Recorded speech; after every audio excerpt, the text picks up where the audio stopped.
On this Memorial Day weekend, David Martin shows us how technology is keeping the experiences of the greatest generation alive for generations to come. We were innocent kids who weren't ready for what was coming, let me tell you. Vincent Speranza, the son of Italian immigrants, enlisted when he turned 18. I decided to become a paratrooper when I found out that that would probably be the fastest way to get into the battle.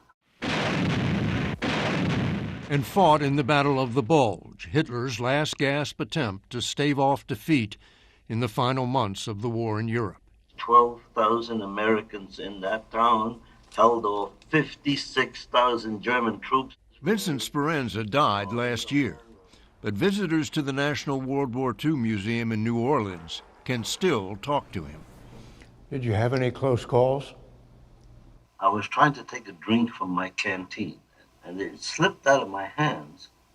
And when I bent over to pick up the canteen, the bullet went right through my helmet.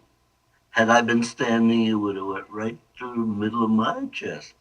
It uses voice recognition software and artificial intelligence to access questions from interviews that we've had with all of the veterans, where we've asked them roughly 1,000 questions. Museum Vice President Peter Crane is in a race against time to preserve not just the stories, but the people who lived them. Unfortunately, we're coming to a time where there are fewer and fewer World War II veterans to be able to actually talk to. 18 veterans of the war effort each sat for 2 days of interviews in a specially configured Hollywood studio. Bomber pilot John Luckadoo was one. It was an intriguing concept, extremely so. What intrigued you? The thought that my great-great-great-grandchildren could speak to me and ask me anything that came to their minds, and that would automatically scroll to my answer. Not just your great-great-grandchildren, everybody's great-great-grandchildren. Yes, anyone will be able to. Anyone will be able to ask Woody Williams about seeing the flag raised on Iwo Jima. The Old Glory was flying, had just reached its peak when they raised it on top of Mount Suribachi. And I didn't see it go up, but I saw it the minute it got up. Until his passing, Williams was the war's last living recipient of the Medal of Honor. I received the Medal of Honor for eliminating the enemy within 7 pillboxes on Iwo Jima. The war wasn't won just on the battlefield. I was a good machinist, I think, because I loved math. Grace Brown was a Rosie the Riveter who made parts for bombers. The war was fought and won by the average guy who was down the street, or the woman who was a nurse or working in the factory. John Luckadoo was 20 years old when he flew bombing missions over Germany. They were about as dangerous as you can imagine, because we were going up against a very formidable German Air Force that had been fighting for 4 years. How many missions did you fly? If you survived 25, you were eligible to return to the United States. What were the odds of surviving 25 missions? Less than 1 in 4. We didn't know what we were doing. Now 102 years old, Luckadoo got his first look at how he'll be remembered.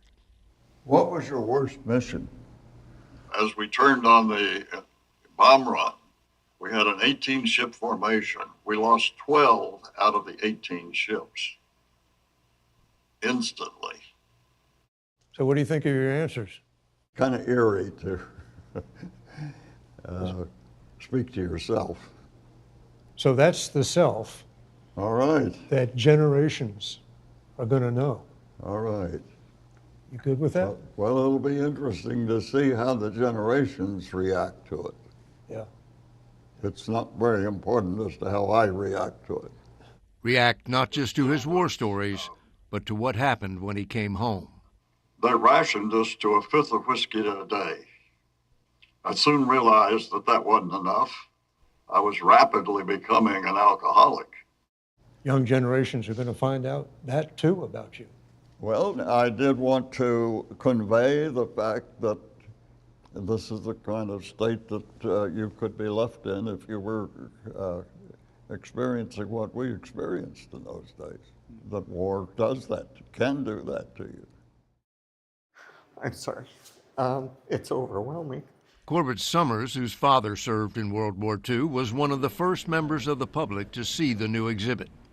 Everyone should have that opportunity to see that generation. I could stand there all day and talk to each and every one of them and listen to their stories and what they went through. Fear in war is something that's always there. You can read all the great histories of the war and never find a better answer to why soldiers fight than from the late Vincent Speranza. In your mind, swirling around, the most important thought you had was, am I going to be able to stand up and my friends afterwards say to me, yes, you're a combat soldier. More than 600,000 visitors a year. I was assigned to the 99th Fighter Squadron, part of the 332nd Fighting Group in Italy. Can hear firsthand from veterans like Tuskegee Airman George Hardy about a time when it was all on the line. Lives had been expended to protect our freedom and our values and what we considered our ideals and democracy. Do you think people today have a good understanding of World War II? Certainly not. The biggest thing they don't understand is how the civilian population, those who were not in uniform, and particularly women, rallied behind the war effort. We were unified like we have never been before, and sadly probably never will again.